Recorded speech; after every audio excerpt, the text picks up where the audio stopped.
पूर्वी असं होत होतं की ह्या भागामध्ये मोजून 2च घरं होती की जिथं मुजरा प्रकार चालायचा. मुजरा म्हणजे त्या ताईंनी डान्स करायचं, गाणं म्हणायचं आणि श्रीमंत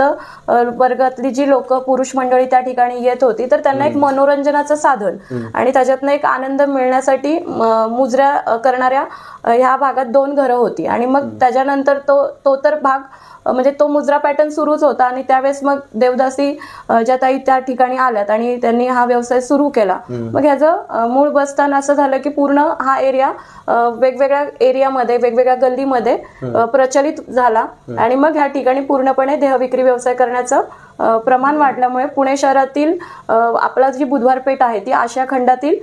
3 नंबरवरती आपली बुधवार पेठ आहे. ब्रिटिश काळामध्ये, पेशवे काळामध्ये खूप विस्तार झाला असं सांगितलं खरं. हो, म्हणजे पूर्वीपासूनच या व्यवसायाला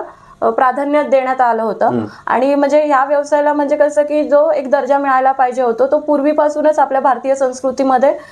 दर्जा दिला गेला नाही आणि ह्याची सुरुवात खूप म्हणजे प्राचीन काळापासूनच आहे. म्हणजे ज्यावेळेस स्त्री पुरुष हा ज्यावेळेस एक विषय येतो त्यावेळेस स्त्रियांबद्दल जे आकर्षण पुरुषांना असतं तर त्यामुळे ह्या गोष्टीला मोठ्या प्रमाणावरती डिमांड लोकांची वाढली आणि जो श्रीमंत वर्ग होता तर त्यांना ते मौज मजा किंवा एन्जॉय करण्यासाठी उपभोगण्याची वस्तू म्हणून सुद्धा ती महिलांना च्या बाबतीत तसा विचार करण्यात येऊ लागला आणि म्हणून महिलेचा मोठ्या प्रमाणावरती ह्या व्यवसायामध्ये प्रमाण पूर्वी पण होता आणि आता पण आहे.